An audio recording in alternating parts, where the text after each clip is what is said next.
So hello and a big warm welcome to you, Aletha. I'm so glad that you're here, and I'm so glad that we're going to get to talk to each other. So I'd love to do a little brief intro about you, and then we can launch into talking about what we're going to talk about today, which is really the origins of aware parenting, how you developed it, and a little bit about the history. So glad you're here. Thank you. So Glad to be here. Yay! So Aletha Solter, you have a Ph.D. You're a developmental psychologist, consultant, international speaker, and the author of 5 books.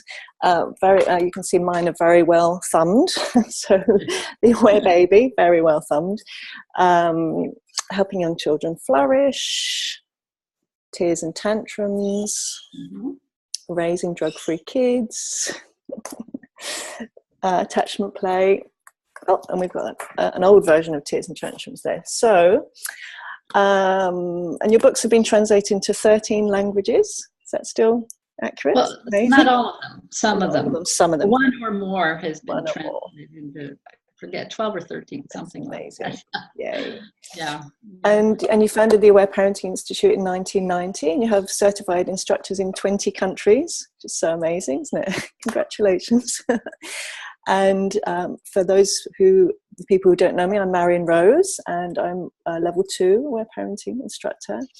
And I did want to say, just before I start, I'm so grateful to you, Aletha. Your work has been so profound for me and my family. I have 2 children, as you know, started aware parenting with them when they were very little, but also professionally, it's just such an honor for me, and brought so much meaning and purpose to my life to share your work with others. So I really want to thank you from the bottom of my heart. Thank you for sharing that with me. It really touches me to hear you say that, and when other people say that too. And you've been, I should thank you too. You've been so active in promoting this approach in Australia. I mean, you're really doing a lot to support parents and really teach parents this approach. So thank you to you. Oh, thank you so much. I love your work so much. So it's been so wonderful. I so enjoy it.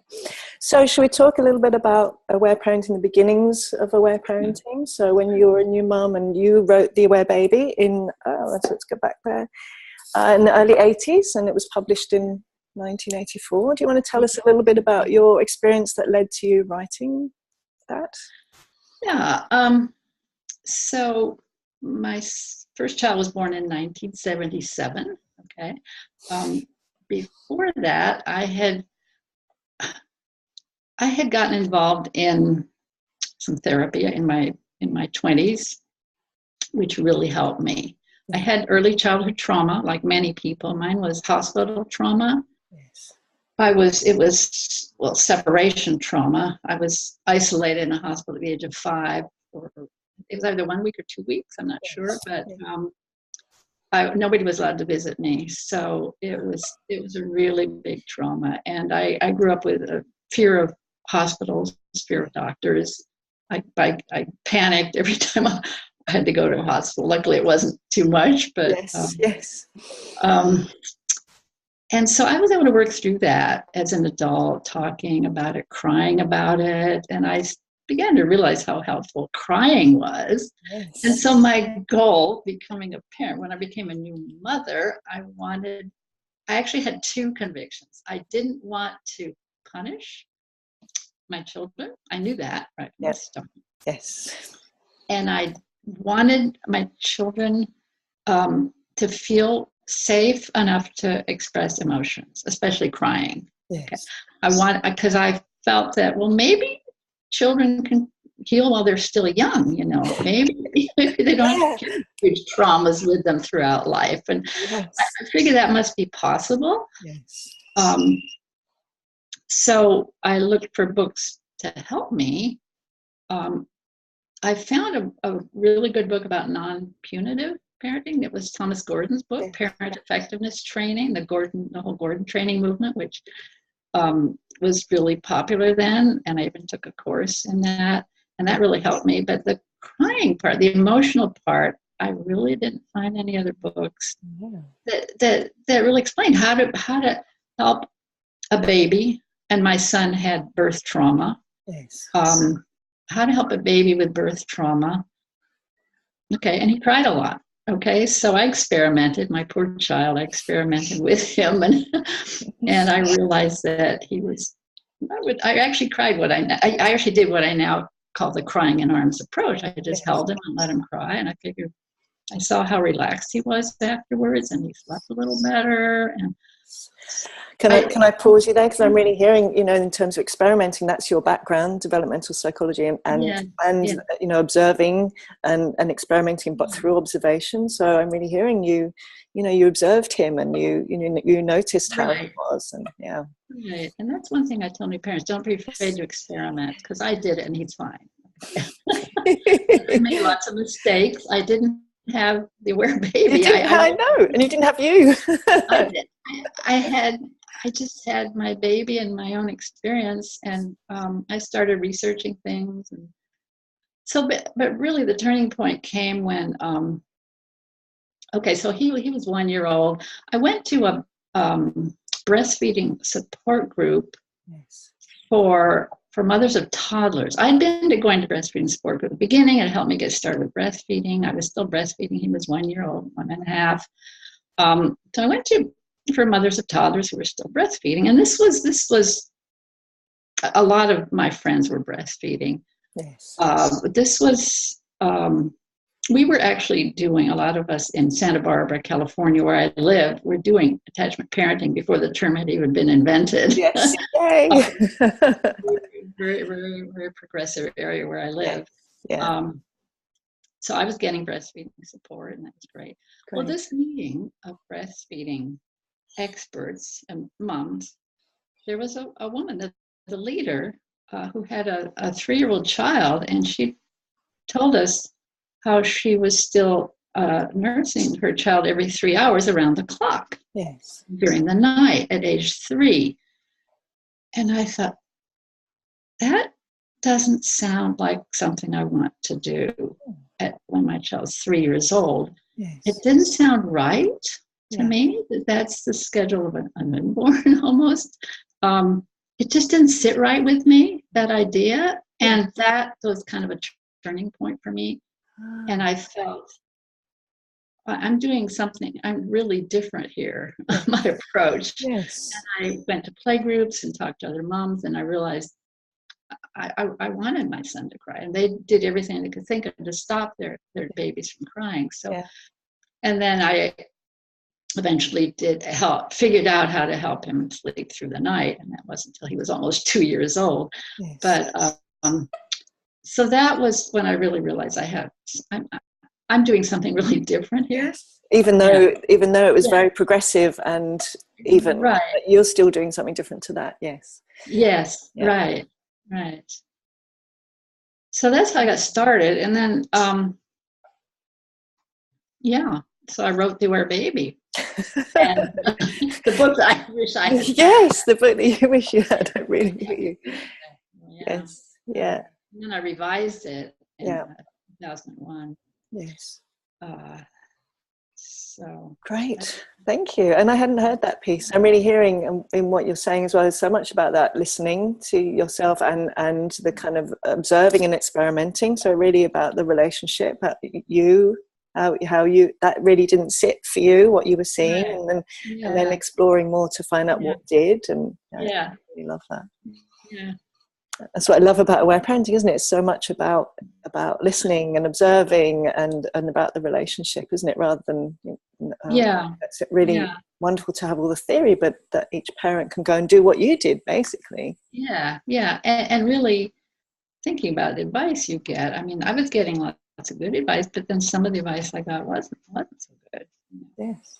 People were telling me to let him cry it out, to leave him, the little crying approach, don't go to him. I even tried it, I'm really embarrassed to say, and I wrote about that in Beware Baby. It's no secret. Yes, I know. I was getting advice from all sorts of different directions, and I just had to figure it out for myself. So yeah, such an important process, isn't it, for parents, that figuring out this doesn't fit for me and this does, and what happens if I do that. Right. Thank you, thank you. So when you wrote The Aware Baby and it was published, did you have any idea that it would take off to the extent that it has, and No, you would write more books, and that you would? no, I had no idea. I thought I would write one book and then get on with my life, kind of thing. Okay, so I've written a book. I have this to offer. I was hoping it would sell. Yes. And then it's been very slow. The beginning was very slow. It didn't really take off right away at all. Can you share a bit more about when it did, or what it did. Yeah, well, okay, so people started asking me to write a sequel. And I thought, how can I write a sequel if they haven't started with this approach? What do you say to people who have 2 to 8 year old children, children aged 2 to 8? Yes. And I thought, well, maybe I could write a sequel. So I did. I wrote a sequel, Helping Young Children Flourish, and I've now recently just revised that. It's soon going to be a new revised edition, going to be published very soon. Yay, so exciting. The title is going to be Cooperative and Connected. Wow. Helping children flourish without punishments or rewards. So that's the new edition of that second book. So that starting. I had connections in Europe because I lived in Europe. I used to live in Switzerland, and so I had connections in Europe. I did a first European workshop tour in 1991. Okay. Some of the connection. My books started getting translated. Yes. German, French, Dutch. Those were some of the first languages. And then people. Yeah, okay, so when people started asking me to do workshops, yes, my first reaction was, no, I don't do workshops. I write books. That's not my thing. I don't get up in front of a group of people. That's a whole different skill. Yeah. I don't have that skill. I've really felt like that was not for me, but wow, people really wanted that. And I thought, well, okay, if it helps sell the books, I'll do it, But then I realized that I really got to liking doing workshops. After the first 10 years, I started to enjoy it.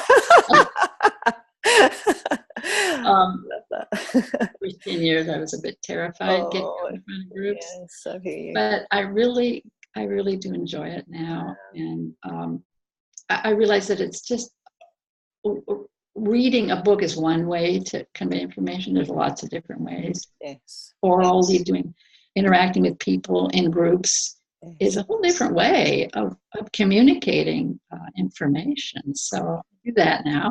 Yay. And then I so remember going as well when you came to Australia, and when my daughter was 3, and I so remember your workshops, and I so loved them when you came again. I love your workshops. And yeah, you invited me the first. That was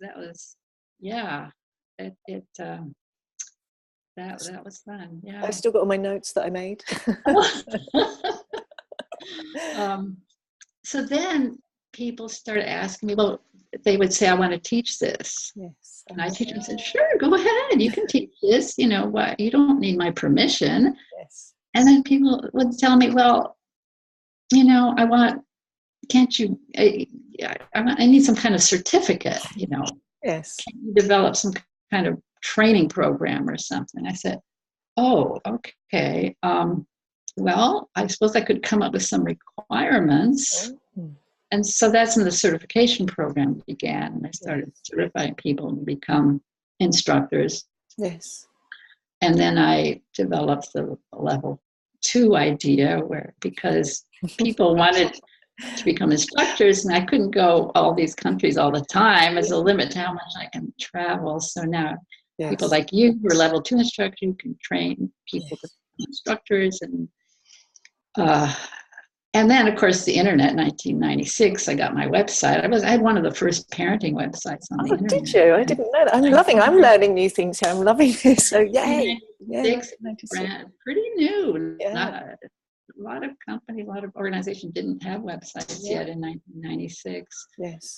So that really helped. Yeah. That once I was on the internet, with that and with email and everything. So that.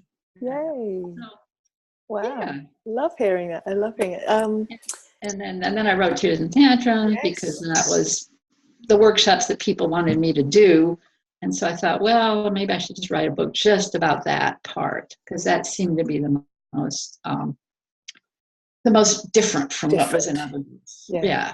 Yeah. And attachment play. Then you wrote Raising Drug-Free Kids after that, didn't you? Right. It was last. Yeah. Do you want That. to share a bit more about those last two? Raising Drug-Free Kids, I just had this idea that to tie it in with substance abuse, which was becoming such a major worldwide problem, to tie it in and how this approach can help prevent substance abuse. So that's how I wrote that one. Yes. And then attachment play. Yes. That one, I'd always known the importance of play. I grew up in a family that played. My parents both loved games. Oh, I love that. And they played with us. And it was mostly board games, Scrabble and chess, but also what people used to call parlor games. When we would have company over, when we have other people in parlor games in the living room, just sitting around playing parlor games, and then games in the car while on car trips. My mother would always keep it occupied with games, with alphabet game or just so they didn't use play in the way really I talk about it in a way I've written about an attachment play where therapeutically or to elicit cooperation. But I grew up with the notion that that's what parents do. Parents play, and I thought all parents played with their children. Yes. And then I was surprised to find out that I would meet people who said, "Oh, their parents never played with them." Yeah. Oh, isn't that what parents do? I just thought that came naturally to me when my children became naturally to play. And I love creating games. And I started finding ways to use play to help them cooperate. That was, one of my first clues that this is pretty powerful stuff, Yeah, because it's so powerful, isn't it? And so you play with them, and that's how you started to develop the different games and the different types of play. Because I've always wondered, I love attachment play and the way you develop different types of games for different types of challenges or different types of therapeutic issues. It's amazing. Right. I read.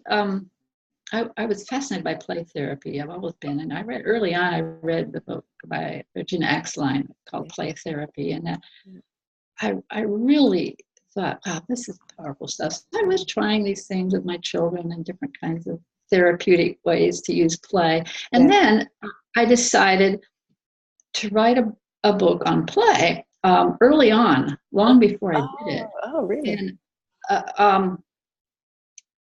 the title I had selected that I thought would be good was Playful Parenting. Yes. And then someone else. Someone came out with his book in 2001, I think it was, with the title Playful Parenting. Yes. And here I already had notes and an outline, everything for a book called Playful Parenting. And well, he did it. So I can't do it now because he did it. He did that book I wanted to write. But then I realized that my book was, it was a whole different structure to my book and a different way of approaching. Yeah. I mean, I love his book. I love the book. Yeah, me too. I think it took me a while to realize that maybe I had something also to offer play. Yes.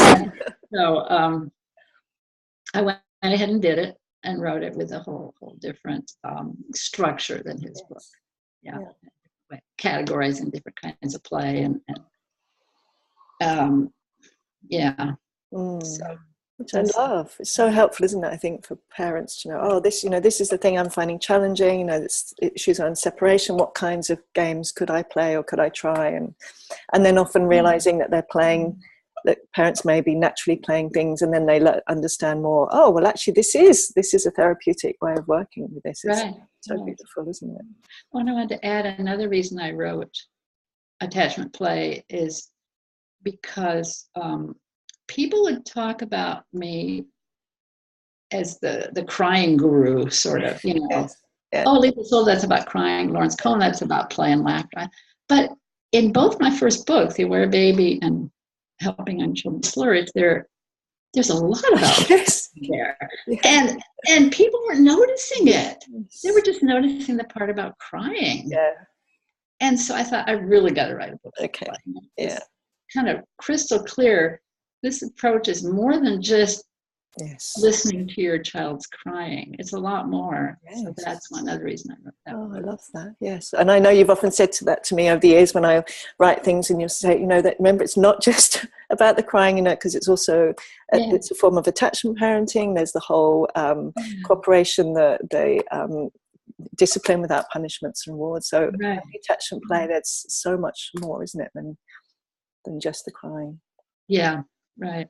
So. Oh, well, I'm so enjoyed this. I've learned so many new things, which I already know lots, but I'm so enjoyed our conversation. Is there anything else you want to talk about in terms of this, this piece around the origins, the origins of aware parenting? I never really thought I would be doing that. I thought I wanted to be a research psychologist. Okay. Yeah. And my original interest was how children learn, and I'm still fascinated by that. So, but I kind of fell into this in a way. It wasn't, so it's kind of interesting how my life has gone, and I'm totally happy with the direction I've taken. I think I really enjoy finding ways to communicate what I consider very important information. Yes. Yeah. And looking at the research and finding, what studies have been done and how that fits in with this whole approach that I've developed. I didn't really develop it. I just synthesized things that were there, information that was already there. I just synthesized it, put it together. Yes. Yeah. In a new way. Yeah. Yeah. Which is, I think, what we all do, isn't it? Each we build on what's there and we bring it together. And Thank you so much. And so, your website, for those of you who are not watching or listening to this from your website's www.awareparenting.com. Do you want to share? And all your books are available there, and on Amazon. You do consultation. Yeah. We're not going to be selling them much longer through the website, through directly. So they are available on Amazon, all the online booksellers now.